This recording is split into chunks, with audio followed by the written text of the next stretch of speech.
Hello and welcome to an episode of the UFOCAST that's actually about UFO. If you're tuning in expecting our monthly For Your Consideration episode on Galaxy Quest, that has had to be postponed, I'm afraid. More detail on that at the end of the podcast. But I want to get straight into our interview with James Swallow, author of Shadow Play, a novel through Anderson Entertainment and an audiobook from Big Finish. I sat down and interviewed him this week. Michael wasn't available, but sent in some questions, so his voice will appear. It might feel a little bit unnatural, but that's because it is. I've just spliced in his questions where I asked them to James. So without further ado, here's my interview with James Swallow. I guess the first question to talk about is, how did you become a writer? A big question, but what made you want to become a writer? How did you become a writer? It was just I can remember at school just sort of like, spending way too long writing short stories in English class. And my teacher would be like, the lesson's over, James. You have to stop writing now. And I'm like, oh, but I'm really into this. This thing is really cool. And I think maybe, that was in my sort of like pre-teens. I think that was like the first time and sort of like the bug of that had kind of bitten me. I was a voracious reader. We didn't have a very big house. We didn't have a lot of money when I grew up. So my parents, one of the first things they did is they took me to the library and said, here's lots of free books. Which for me was like, oh my God, that's a fantastic idea. And so, I was constantly reading all the time, just like hoovering up whatever I could get. And I broke the reading curve at a very early age. So my parents would sneak me into the adult library as well. So I was reading I went through all the kids' sort of science fiction stuff. And I was like, can I try that other stuff? And they were like, oh yeah, it's fine. So I'm reading all these sort of like these other books and everything. So I kind of just sucked up everything like a sponge, as mostly sci-fi stuff because that's what I liked. So I was reading books, I was playing video games, watching movies, TV shows, comic books, anything I could get my hands on.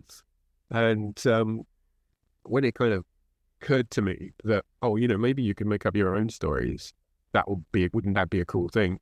And it was only like years later that I realized that, maybe I could actually do that for a living, but it took until I actually ended up meeting a couple of actual science fiction writers, Diane Duane and Peter Morwood, a couple of writers well known for their fantasy writing and their Star Trek ties.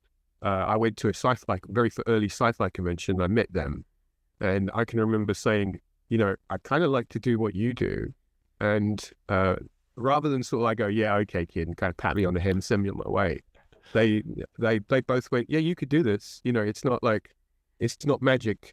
You don't have to be some sort of chosen one because there's this kind of mystique that surrounds writers. If you don't know about writing, you have this mystique. And they were like, no, this is perfectly doable. You could do this for a career if you wanted to. Best of luck.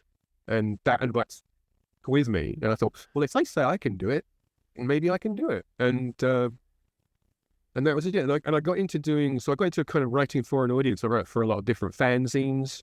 Sci-fi fanzines, mostly a lot of it was Star Trek fanzines and anime fanzines. It was very early in the 90s when anime was starting to take off. I was kind of in on the ground floor of that sort of fandom. And off the back of that, I managed to sort of parlay my fanzine writing into writing articles for actual sort of newsprint publications, magazines like Starlog and SFX and that kind of thing, doing interviews. And then I did that for a while. And I was kind of a sci-fi media journo for a while. I did a little bit of work in video game writing as well, in writing about video games. But I just realized that as much fun as it was to be writing about the people writing the thing, I wanted to be the person writing the thing. I got to a point where I think in the course of like 6 months, there's a bunch of magazines I was working for, they all got cancelled in the space of 6 months. And I'd been thinking about like doing some prose writing, and instead of getting to the point where I could jump, I got pushed. So it's like, you don't have a choice. So I went off and I pitched a couple of ideas to a YA book publisher for a steampunk western series. And that was the Sundowner series, and that was published in 2001. And that was my first proper prose writing. And once I had those books done, I had something I could take to other publishers and say, well, look, I've done this, I can write. People would pay me money for it. Can I work for you? And that was that's kind of the ignition point for my career as a prose writer. So you started with your own original works, and you've obviously written a bunch more of your own stuff. But then you've done a load of tie-ins. Like the list is very long. I mean, you've got a great website which kind of details all the different kind of worlds in which you've been allowed to play. So how did you get into writing tie-in fiction, and why is it something that you've played in that sandbox a lot? What attracts you to that? I always loved reading tie-ins because I loved movies and TV. The idea that there's more stories than the ones that you like. Like Star Trek's a great example of that. When I was interested in Star Trek, we only had like the original series and a couple of movies, and kind of exhausted all of that. And I read all the novelizations of the films and all the TV shows, and I was like, oh well, that's it then. That's all the Star Trek there is. And a friend of mine said, oh, have you seen this book? And it was Vonda McIntyre's The Entropy Effect, which is a very early, terrific Star Trek tie-in novel.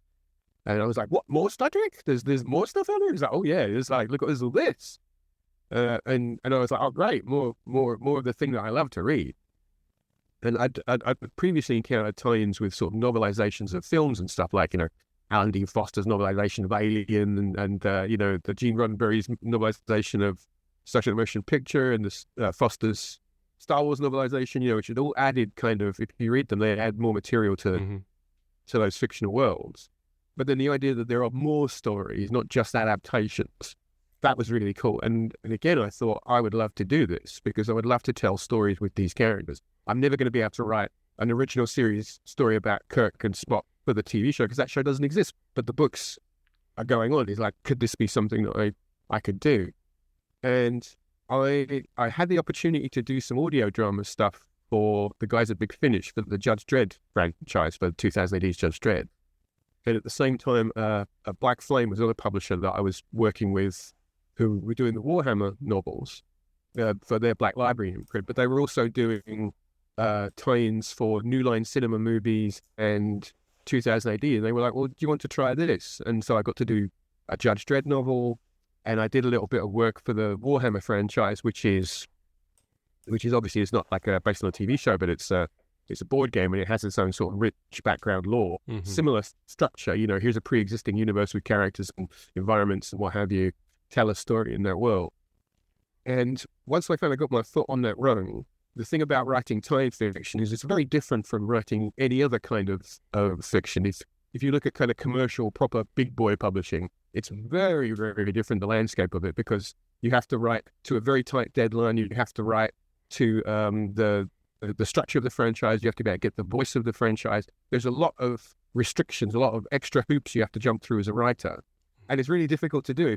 A lot of people say, oh, I'd love to write that Star Wars novel. It's like, yeah, but it's a lot harder than you think to kind of come in and say, I've got this idea for this existing world and I just want to tell my story. It's like, no, you've got to tick a lot of boxes. You've got to make a lot of people happy. And not every writer can do that because it is restrictive. But I kind of like that because I always feel like you're pushing at the edges of the box to try and tell an interesting story.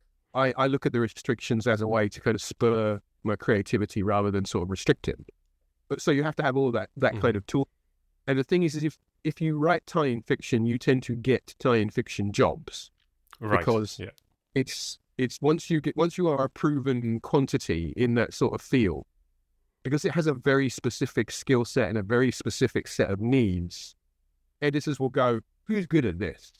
Right. That guy, So if I go to a tie-in publisher and I say, I did all these tie-ins, they automatically go, oh, okay, well, we know this guy can deliver. Whereas if you're a regular author and you say, I'd like to write a tie-in, they don't know if you can deliver to that kind of deadline. So, like I say, you do that kind of work, you get that kind of work. And so that's why a healthy big chunk of my writing career was kind of visiting other people's fictional universes, stories that had given me a lot of pleasure and fun over the years, and say, oh, would you like to add a little bit to this universe, this kind of crazy quilt patchwork of this universe? Would you like to put a little piece of that in? And that's always great fun for me to revisit stories that I've enjoyed, characters that I've had fun watching or reading about, and saying, well, now you get to tell a story. And the UFO thing is just like the latest iteration of that. You've also written for other things like Stargate, Space 1999, Star Cops, Dan Dare, Old and New Blake 7. So how do you find the voice for each individual style of production? How do you capture that time that something is set? That is the key. Whenever I'm talking to anybody about, what it's like to write science fiction, that that is the absolute most important thing, because I've read bad times that don't feel like, oh, did you really watch the show? You get that kind of vibe off of it. And if you're a fan, you can tell right away if it's somebody who doesn't quite get the texture of that world. And it's really hard to nail it down. You know it when it's wrong, and you know it when it's right. And I think the only way that you can really truly get that sense of a world is you have to really steep yourself in it. So you've got to be a bit of a fan of it. You've got to know that franchise. I mean, with the UFO books, I went back and although I'd seen the show a bunch of times, I went back and I rewatched the entire series back to back, just to get myself back into that kind of headspace and remind myself of the cadence and the rhythm of the voices of the actors, and what does the world look like, or just even down to the tiny little details of how sets were dressed and just little stuff going on in the background, just to put myself into that world. And I think that's the key to doing it. Is any franchise, if you have to find what the essential voice is, because I've written stuff that's all over the spectrum when it comes to kind of narrative voice. So like a Warhammer 40,000 story, tonally, is going to be utterly different from me writing a story set in the era of like classic Star Trek. And it's a question of knowing, how do you change those gears when you slip from one to the other. And has the feedback from fans been kind of positive in terms of because I would say the UFO book is the only one of yours that I've read, but for me that totally captured particularly the sort of later end of the series. It felt like this could be an episode of UFO.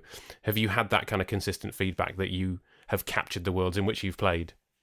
Yeah, I like to think I have. Certainly with the UFO one and the Space 1999 recently, I've had people saying, oh, this feels like a lost episode. And I'm so happy to hear that, because that is exactly what I was aiming for. Because I wanted it to feel like these were lost novels that had been written back in the 1970s, and someone had forgotten about them and found them under a box at Anderson headquarters and gone, oh, let's publish these. So I tried to make it feel like, even tonally, like the other novels that came out in that period. So I tried to put myself into the mindset of, well, imagine if you were a sci-fi writer in the 1970s, what sort of language would you have used? What kind of things would you have talked about? So I didn't try to update it, and I didn't try to sort of put tone and language in there that's kind of more modern, more 2020s, more 1990s or anything like that. I just tried to stick to sort of that 1970s feel, and then try to kind of write a story that emulates the tone of the show, that feels of a piece with it, but also does something a little bit different. With Shadowplay, I had kind of some direction to begin with. It's when Nick Briggs was the guy who came to me with these projects and said, "Would you like to work on them?" And he said specifically for the UFO story, we wanted something that was going to kind of celebrate Ed Bishop as an actor and Ed Straker as a character. He says, I wanted to be Straker-centric novel. And he said, I wanted to have that feel, like you say, of late season UFO, where it's the Pinewood season stuff. I think it's where they're shooting it. And he said, give it a kind of prisoner-esque feel. I want that sort of ITC prisoner-esque feel. And I said, oh yeah, definitely. The show definitely kind of goes into that sort of space. So, as well as the series, obviously The Prisoner was a very big influence on that. And also the works of Philip K. Dick, who's one of my favorite science fiction writers. He does so much stuff about kind of, what is the nature of reality, what is the nature of memory and that kind of thing. So a lot of those influences were coming from there. And again, that's all from that same era. Yeah. So it's all me trying to kind of tap into that sense of what feels true to that show. Yeah. Yeah, and I think you as you say, you kind of captured that. Michael and I, when we were reviewing UFO for this podcast, we noted the similarities with The Prisoner, and then we went on to do our own Prisoner podcast. So we're big fans of that kind of stuff. And I think I was just slightly ahead of the big reveal. And when you mentioned Philip K. Dick, I looked on your website and you've listed all the influences. And there's one particular story that you list. Now, we can't say what that is at this point in the podcast because that will spoil it for people who have what's not read the book. But I was like, it reminded me of a cliffhanger of a Doctor Who Big Finish. And then I went, oh, and hang on, the underlying that is this particular story from Philip K. Dick, which was perhaps primarily to kind of figure out what was going on. But it's one of those books that, I've listened to the audiobook, having listened to it once, I need to go back, because the story is, I'm sure, and you can kind of speak to this, the story is a very different story when you read or watch it, listen to it the second time round, right? Yeah. It's like one of those sort of, the twist in the tale is once you change it, it alters the structure of the story. So if you hold the story up to the light, kind of when the first time you're reading it, if you imagine there's a lens of narratives coming through, you see it one way, but then that will turn, and you'll never be able to read the story the same way once they're revealed. But hopefully, if you do read it again, you'll see stuff in there that will pop out. You go, oh, that was there all along. I just didn't see it. Yeah, well, I look forward to the second time round. Can you talk more broadly about Jerry Anderson? When did you first encounter the world of Jerry Anderson, and specifically kind of UFO, and what was exciting about coming into that world? Well, as a kid, a sci-fi nerd, the Anderson stories have always been part of the kind of British sci-fi landscape for me growing up. And I remember my parents were kind of like, well, if you like rockets and spaceships and stuff, you're going to love this show called Thunderbirds. Putting me down in front of that, and seeing Thunderbirds and Stingray and Captain Scarlet were on TV as a kid when I was growing up, but they were like the older shows. UFO and Space 1999 were new when I was a kid, so I kind of saw those as they were coming out. And I can remember UFO being sort of thought of as a bit sort of slightly dangerous, because they dealt with sort of like, it was a bit sexy sometimes. They had stuff in there about drugs and violence, and so that was at the time it was kind of perceived as quite edgy. And Space 1999 being on, I think it's like the latest seasons being on Saturday morning TV on LWT in my region, watching that. I again sort of, I love those shows very much. And I have this really distinct memory. It's silly really, but around the corner from where I lived, there was a building that looked just like the Harlington Straker offices. That exactly that same sort of design. And as a kid, I used to think to myself, is that like a branch office of Shadow in North London? And years later, I found out it was a labour exchange. When I lost my job, I had to go there to the job centre to sign on. And it was quite mundane. I was like, have you got any jobs for interceptor pilots? It's like, no, okay, But that's something I always remember about that, because it felt like part of the world I was living in a way. I could believe that the Shadow was operating in the world that I lived in. Mm-hmm. So that was my sort of experience of that. And then over the years, the Addison shows have always been part of that world, part of the sci-fi landscape in this country. So every time a new Anderson show came down the pipe, I was like, oh yeah, I've got to go and check this out. And then just in recent years, Jamie Anderson has the same agent as me. And so when I found that out, I said to my agent, oh, I want to meet him. And he said, why? And I said, I just want to say, I love the work that your dad did, and I love the fact that you're keeping it alive. And so we got together and had a chat. And I just wanted to express my love for his dad's work and say how great it was that he was keeping these shows in the consciousness for a new audience. And at the end of the chat, he said to me, if we ever did something, would you be interested? And I said, like, oh yeah, I'd love to work with you on something. And then that led into doing this, and also a little bit of work on the Stingray 60th anniversary comics. Fantastic. Now I have a confession to make, is that I have tried to get into Space 1999, and the couple of episodes that I've seen have sort of left me cold. I feel it's something that I should try out again, because it feels like something that I should love. So you mentioned you've also written a Space 1999 novel. Can you tell me a little bit about that? What was the background to that, and how does that fit into, for those of my listeners who do know the show, how does that fit into that world? So that's the Armageddon engine. That's set in the gap between the end of season 1 and the beginning of season 2. The show changes very very tonally between them. So season 1 tends to be quite sort of thoughtful and a bit beige and a bit sort of cerebral. Season 2 kind of pushes the needle way off into the other direction, and it's very bright, very colourful, but also a bit silly.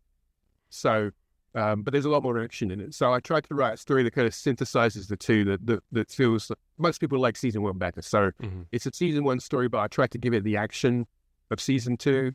And I essentially kind of took all my favorite episodes of the show, deconstructed them, and said, okay, out of this kit of parts, can I build a brand new story and that's the Armageddon engine. And I got to do a bit more of a kind of widescreen version of it, because obviously in the book you can go more places, you can do more things, you can have more stuff blowing up.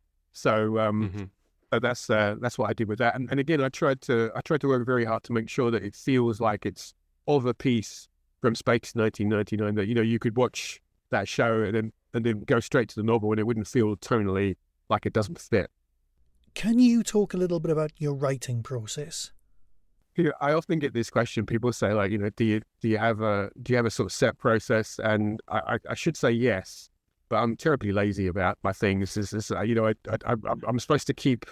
I always say to myself, right, get up, get backside in chair at 9 o'clock, sit there, hands on keyboard, finish at 6, 10 till 6, solid writing, hour till lunch, right? That's the sort of like the thing it should be. But what I find is I spend most of the day faffing around, sort of like doing research and stuff. And then I compact all my writing into the last couple of hours of the day and do it in a sort of like white heat of fury, which is really not the good way to do it. I find when I'm in my disciplined mode, I get a lot of work done in the morning. When I'm undisciplined, I end up packing it all into the back end of the day. But generally, I don't wait for the muse to strike. I'm very much kind of like, I think of myself more as a craftsman than an artist. So for me, it's a 9 to 5 job, So, plumbers don't get plumber's block. Bakers don't get baker's block. It's like, you've got a job to do your job. You might not have a great day today, but tomorrow you can come back and rewrite it. Because at the end of the day, if you're just staring out the window and you're not writing, you can't fix it. You can only fix what's on the page. So I'm a great proponent of just get it down on the paper, and then you can change it, fix it, make it better. I was once given some very sage advice by the author Ian Banks, or Ian M. Banks, depending on whether you read his sci-fi or not. And he said, if you want to be a writer, don't. Just don't. Give up now before it's too late. If you can do something else, do that. With that in mind, do you have any advice to anyone who wants to be a writer? You crazy, crazy fool. Well, it's the great thing about being a writer is it is the job that you can do while you have another job. So even if you don't have a lot of time in your life to dedicate, I mean, I'm a full-time writer. This is what I do every single day of the week. Most people can't do that. Most people don't have that luxury. But even if you take just a couple of hours on a Sunday morning to write maybe 1,000 words, if you can do that every week, by the end of the year, you'll have a novel. Mm-hmm. That's pretty, and that's pretty cool. And I think all you need to do is you just need to sort of ring fence off part of your life and say, this is going to be my time for writing. And you can build from that. And just, it's an endurance game. It really is. A lot of people think it's a sprint, but it's not. It's a marathon. It's about just sort of putting in the time, just write. Mm-hmm. If you want to be a writer, that's how you get good at it. I always use the analogy I talk about is it's like a muscle. Is if the more you exercise it, the stronger it gets, and the better you become at it, and the more able you become to sort of look at your early work and go, well, that's not great. Oh, I can see how I can improve. I often hear from newbie writers, they'll say, I started writing something and I got halfway through and I didn't like it, so I abandoned it and I went on to another project. And I'd always say that that's a waste of your time, because half-finished work doesn't really teach you anything. You don't learn how good or bad a writer you are. If you finish your thing, I always say, finish it, get to the end of it, and then you look back at it with a sensible critical eye and go, okay, this is where I didn't do very well. The next thing I will do is better. But if you don't finish that piece of work, you never learn that lesson. And that you don't get the experience point. You don't level up, as a writer. And I think that's the most important thing, is finish what you start, and then look at it with an honest critical eye, and you can build up and up the quality of your work and the quality of your craft. Mm-hmm. So how many drafts of a novel would you typically do for the work that you do now? Well, the way I work is I tend to edit on the go. So I do a lot of plotting before I start writing. Not as much as some writers that I know. I know some people who will write like 30,000 words of plotting document for 100,000 word book. I don't do that much. I'll do maybe like 5,000 to 10,000, depending on what kind of work it is. But I get a good sense of the structure of it in my head. And then what I do is I'll sit there and I'll start writing. Every day I set myself a writing target of how many 1,000 words I'm going to do based on what the project is and the deadline. I'll but I will go back to the previous day's work and I'll edit everything I did the day before to kind of get me up to speed, and then I'll do the writing for that day. So I'm constantly kind of writing, editing. So some people will just write all the way through and then do a draft from the end. But so I'm kind of editing on the fly. And then when when I reach the halfway mark, I kind of put everything together and I do a halfway point edit, and then I do a full edit when I'm at the other end. So it's kind of like 2 and a bit edits and plus these kind of little mini edits all the way through, rather than doing sort of multiple drafts. Yeah, so I edit as I go, and then I'll have the halfway edit, and then I'll have the full edit, and then it's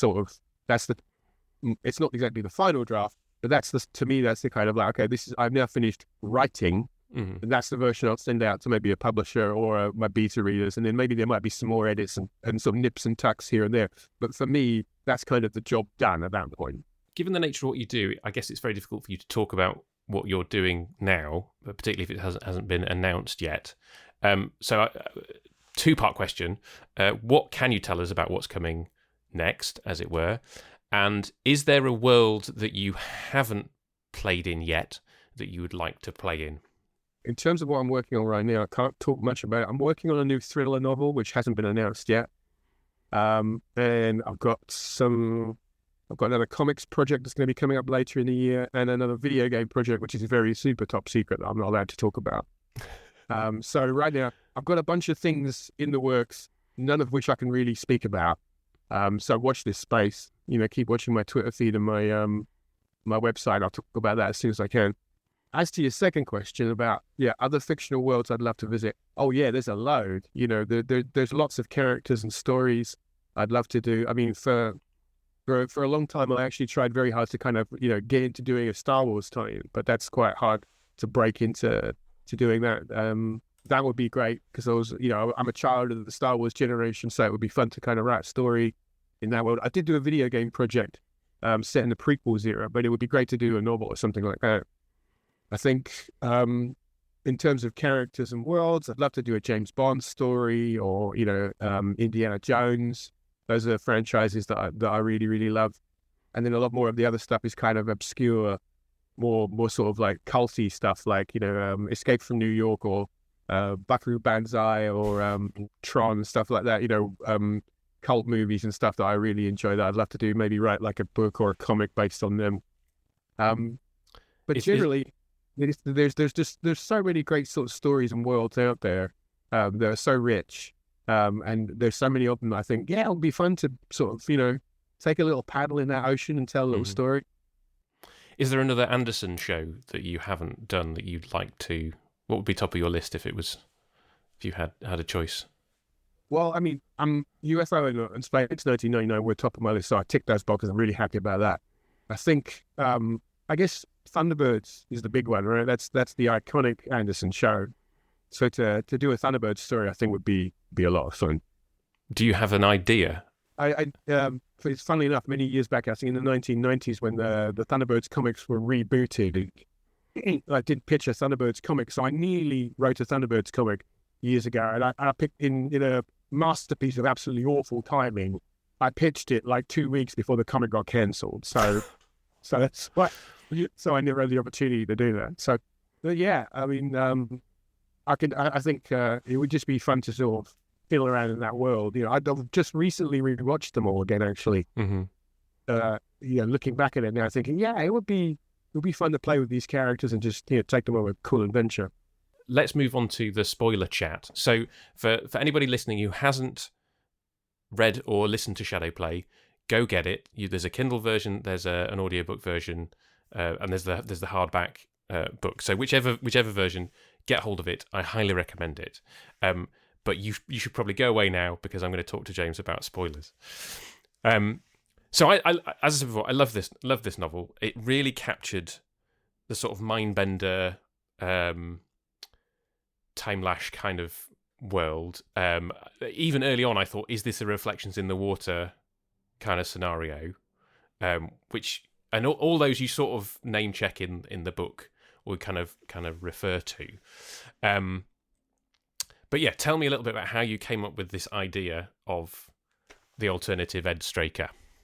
So, as I said before, Nick said we want to do a prisoner type story. So it's like, oh, it's okay. So it's one man against the system, and obviously that man is Ed Straker. And I thought, well, we've never really seen him in a situation where Shadow turns against him.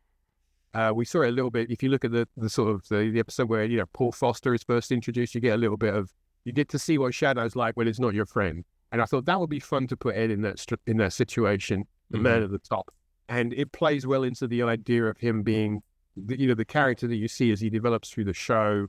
Is he somebody who's like, he's got this absolutely kind of rigid exterior, but he's sacrificed so much for the role that he's in, and he's given so much of himself. It feels like a logical progression that maybe at some point he might just start to crack up. And that's what makes it feel real. It makes it feel true, is you can believe that maybe finally, after everything he's gone through, he is starting to come apart at the seams. Yeah. Or is it something else? And it's the classic sort of sci-fi story. It's like, I can see something nobody else can see. I'm not crazy. You're all crazy, Yeah. And so because it's all inside Ed's head, that's the great thing that we can do with prose. I mean, you could tell this story as a TV episode, but it works so much better as a book because you're inside Ed Straker's head all through the story. We never break out into another viewpoint until we get this final dramatic reveal that the character you've been following through the story is not Ed Straker at all. Yeah. He's an alien duplicate that believes he's Ed Straker. He's this sleeper agent version of him. And the only time the perspective changes in the very final chapter where you see the story from the real Ed Straker's point of view. Yeah. And it's this scheme within a scheme, the wheels within wheels is that this fake version of Straker has been sent in to replace the real one and create chaos inside Shadow. But he doesn't know that he's this weapon, this tool of the alien. So for him, it's a dramatic twist as well, because he's a sympathetic character. You feel bad for him because he thinks he's the real deal, and then he gets this terrible revelation. It's like, no, actually, you're not. You're just this weapon. How does that affect him? And I thought all of that stuff about the nature of the pliability of memory and the nature of what does it mean to be human. And again, it's coming back to the kind of touching on those Philip K. Dick sort of style references, that stuff that he always used to write about, the nature of memory and the nature of how you perceive reality. All of that stuff, I think, is really great, juicy sci-fi storytelling. And it dovetails perfectly with the world of UFO, which is all about, subterfuge and what is being hidden from us and what is being hidden from the people at Shadow. So it just came together really well. I think it's just a nice mix of ideas that fit really well world of Shadow.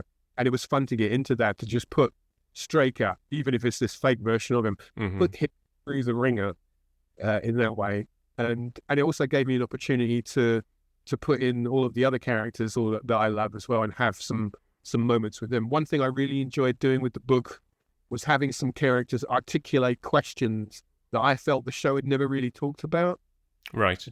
Giving them the opportunity to sort of say, well, like the conversation I really enjoyed writing was Foster talking to Alec Freeman and saying, we're always on the back foot in this show where we're being attacked by aliens. Why don't we take the fight to them for a change?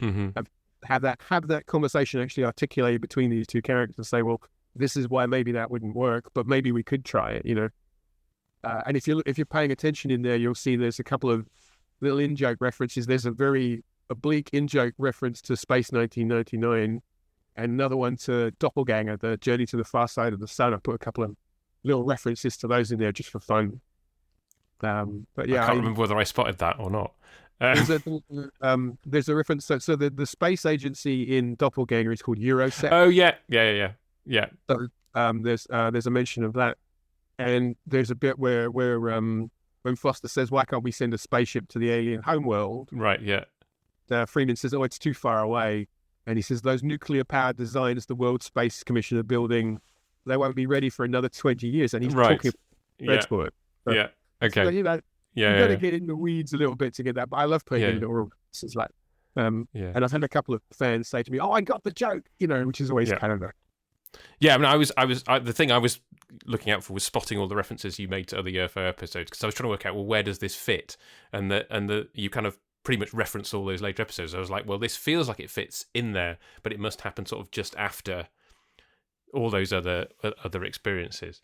Yeah, it's definitely mentally. I put it. This is after the end of the show, right? So not a lot further on, because we've got the reference to the sort of like the second shadow base in Los Angeles. I drew a lot of also material. I should give the guys who did the shadow tech manual a shout out as well. Is that was a very useful sort of piece of hardware to have lying around to kind of be able to refer to that.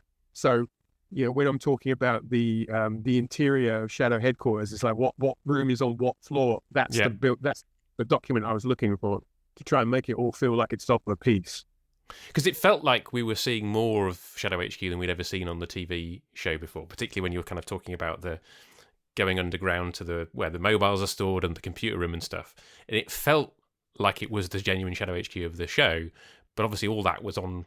It felt in the TV show that it felt like it was all on one floor, and you've suddenly kind of gone, well, here's all these other levels. So it felt genuine, but an expansion that you wouldn't have had on the TV show. All that stuff's in the manual, so it's very cool. Thank you ever so much for your time, James. It's been really fascinating chatting to you, and we are so grateful that you've been able to dip into the world of Anderson and write this novel. Yeah, and I hope they come back and ask me to do another one, because I had such fun doing this. I'd love to do a story with, try and get more of the cast in, do more of an ensemble piece. So, Jamie, if you're listening, you want me to come back? Absolutely. I would love to do another one. So a massive thanks to James. It was a real pleasure to spend time listening to him talking about his career and about the writing of this UFO novel. And I will just reiterate that I really enjoyed the book. Do go out and get hold of it if you haven't already. If you're a fan of UFO, this is very faithful to the original TV show and fits right in at the end, as we said. So just a little bit of housekeeping. Michael and I have had to take a pause on For Your Consideration for the moment. We don't have a current schedule for when we're going to come back. Unfortunately, we will keep you posted. We fully intend to be back at some point, hopefully later this year. In the meantime, I am dusting off the UFOCast Does Joe 90, which is the follow-up to the UFOCast Does Captain Scarlet. And so I will be looking for contributions like I had with the UFOCast Does Captain Scarlet. So hopefully I'll have an announcement about that pretty soon. So if you have opinions on particular episodes of Joe 90 and would like to contribute, I'll set up a page on the website for you to sign up to do that. And there'll be a podcast announcing that.